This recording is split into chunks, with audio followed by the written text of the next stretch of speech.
Hi friends, welcome to our channel. Brahmamudi serial next ఎపిసోడ్లో ఏం జరగబోతోందో ఈ వీడియోలో చూసి తెలుసుకుందాం. రాహుల్ మళ్ళీ ఏదో ఫ్రాడ్ చేయబోతున్నాడని కావ్యని నమ్మించిన రాహుల్ అసలేం జరిగింది అని తెలుసుకోవడానికి ఈ వీడియోని స్కిప్ చేయకుండా ఎండ్ వరకు చూసేయండి. దుగ్గిరాల కుటుంబం అంతా కలిసి గుడికి వెళ్తారు. కళ్యాణ్ తన కుటుంబం అంతా తన కోసం గుడికి వచ్చారు అని దూరం నుంచి చూస్తూ చాలా ఆనందపడుతూ ఉంటాడు. దుగ్గిరాల కుటుంబం అంతా కళ్యాణ్ పుట్టినరోజు అని దేవుడికి అర్చన చేయిస్తూ ఉంటారు. ఇంట్లో అపర్ణ కావ్య వద్దన్నా కానీ కావ్యని బెదిరించి మరీ నేనే వంట చేస్తాను అని కావ్య చేత కూరగాయల్ని కట్ చేయించి అపర్ణని వంట చేస్తూ ఉంటుంది. అప్పుడు కావ్య, మీరు ఇలా వంట చేస్తున్నారన్న సంగతి మా ఆయనకి తెలిస్తే నన్ను తిట్టకుండా తిడతారత్తయ్య అని అంటుంది. అప్పుడు అపర్ణ, వాడి మొహంలే, నువ్వైనా వాడికి ఎందుకు అంతలా భయపడుతున్నావు అని అంటుంది. అప్పుడు కావ్య, అది కాదు అత్తయ్య గారు, మీకు ఒంట్లో బాగోలేదని ఎన్నిసార్లు చెప్పి వెళ్ళారో మీరే చూశారు కదా. ఇలాంటి పరిస్థితుల్లో మీ చేత వంట చేయిస్తున్నానని తెలిస్తే అస్సలు ఊరుకోరు. నిన్ను ఎందుకైనా ఇంట్లో వదిలిపెట్టి వెళ్ళింది అని అంటారు అని అంటుంది. అప్పుడు అపర్ణ, ఏం అలా అనరు, వాడేమైనా అంటే వచ్చి నాకు చెప్పు, నేను చూసుకుంటాను అని అంటుంది. అలా అపర్ణ వంట చేస్తూ ఉంటుంది. అప్పుడు కావ్య పక్కనే ఉండి, నాకన్నా చాలా బాగా చేస్తున్నారు అత్తయ్య, వాసన గుమగుమలు బాగా వస్తున్నాయి అని అంటుంది. అప్పుడు అపర్ణ, మరి ఏమనుకున్నావు, నీకన్నా సీనియర్ని నేను అని అంటుంది. నువ్వు రాకముందు ఈ ఇంట్లో అందరికీ నేనే వంట చేసేదాన్ని, అప్పుడు అందరూ చాలా ఇష్టంగా తినేవాళ్ళు.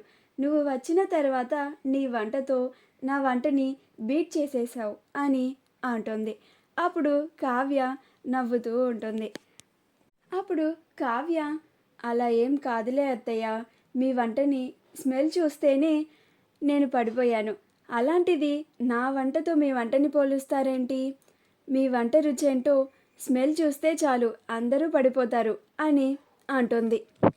అప్పుడు అపర్ణ, చాలే, నేనెక్కడ ఫీల్ అవుతానోనని అలా మాట్లాడుతున్నావు కదా నువ్వు అని అంటుంది. అప్పుడు కావ్య, అలా ఏం లేదత్తయ్య అని అంటుంది. కళ్యాణ్ తన కుటుంబం అంతా కలిసి తన కోసం తన పుట్టినరోజుని మర్చిపోకుండా ఎప్పటిలాగానే వచ్చి గుడికి అర్చన చేయించి అన్నదాన కార్యక్రమం ఇవన్నీ చేయిస్తున్నారని తెలిసి కన్నీళ్లు పెట్టుకుంటూ ఉంటాడు. అప్పుడు అప్పు, అరే ఏంట్రాబా ఇది, చిన్నపిల్లాడిలాగా ఏడుస్తున్నావు, కానీ నా వల్లే కదా, కళ్ళ ముందు నీ వాళ్ళందరూ ఉన్నా కానీ నువ్వు వాళ్ళతో వెళ్ళి మాట్లాడలేని పరిస్థితి అని అంటుంది. అప్పుడు కళ్యాణ్, నువ్వు అలా అనుకోకు అప్పు, నేనేమి వెళ్ళి వాళ్ళతో మాట్లాడాలి అని అనుకోవడం లేదు, కళ్ళారా వాళ్ళని నా ఎదుటగా నా కోసం అర్చన చేయించి అన్నదానం చేస్తున్నారు కదా, అలా చూసుకుంటున్నాను కదా, నాకు అది చాలు అని అంటాడు.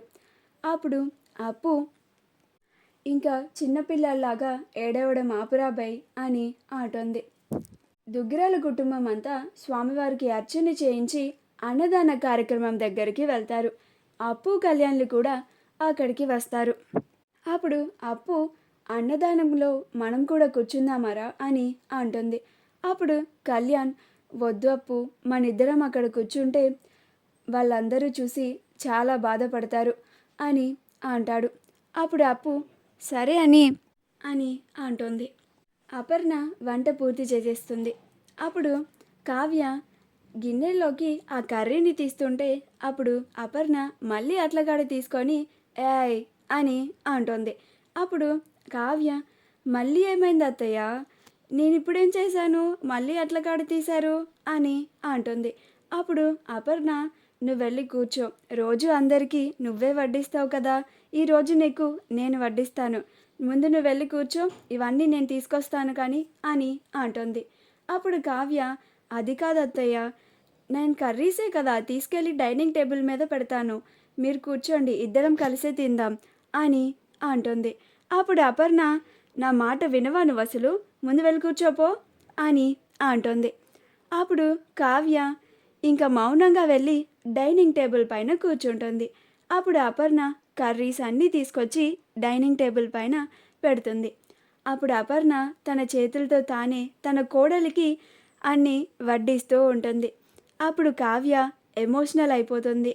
అప్పుడు అపర్ణ, ఏ పిచ్చి పిల్ల, ఎందుకు ఏడుస్తున్నావు అని అంటుంది. అప్పుడు కావ్య, ఇది ఆనంద బాష్పాలత్తయ్య, కన్నీళ్ళు కావు అని అంటుంది. నాకు మీరు మా అమ్మ లేని లోటుని బాగా తీరుస్తున్నారు. మా అమ్మ గుర్తు రాకుండా నన్ను బాగా చూసుకుంటున్నారు అని అంటుంది.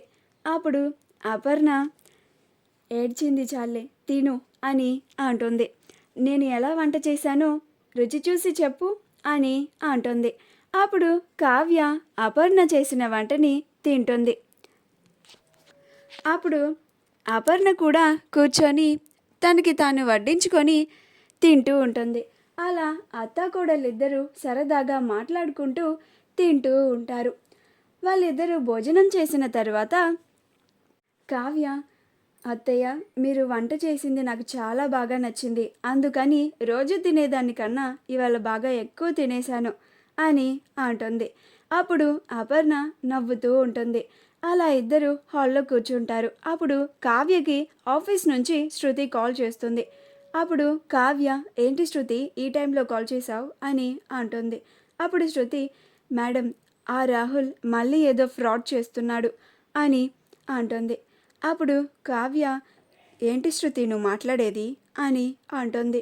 అప్పుడు శృతి, అవును మేడం, నా కళ్ళతో నేను చూశాను. మీరు వెంటనే ఆఫీస్కి రండి. మీరు కూడా ఆ రాహుల్ని రెడ్ హ్యాండెడ్గా పట్టుకోవచ్చు అని అంటుంది. అప్పుడు కావ్య, సరే శృతి, నేను వెంటనే బయలుదేరుతున్నాను అని చెప్పి, అత్తయ్య, నాకు ఇప్పుడే ఒక చిన్న పని పడింది, మీరు టైంకి టాబ్లెట్స్ వేసుకోండి అని చెప్పి వెళ్తుంది. అప్పుడు అపర్ణ, సరే కావ్య అని అంటోంది. కావ్య ఆఫీస్కి చాలా ఫాస్ట్గా వచ్చి అక్కడ మేనేజర్ని, ఇక్కడ ఏదో ఫ్రాడ్ జరగబోతుంది అని నాకు ఇన్ఫర్మేషన్ వచ్చింది అని అంటుంది. అప్పుడు ఆ మేనేజర్, అలా ఎందుకు జరుగుతుంది మేడం, నేను ఇక్కడే ఉన్నాను కదా, ఫ్రాడ్ అలాంటివేమీ లేవు అని అంటాడు. అప్పుడు కావ్య, లేదు మేనేజర్ గారు, మనం వెళ్ళి చెక్ చేద్దాం పదండి, మనకి దొరుకుతుందేమో అని అంటుంది. ఈలోగా అపర్ణ రుద్రాని పెట్టిన టాబ్లెట్స్ని వేసుకుంటుంది.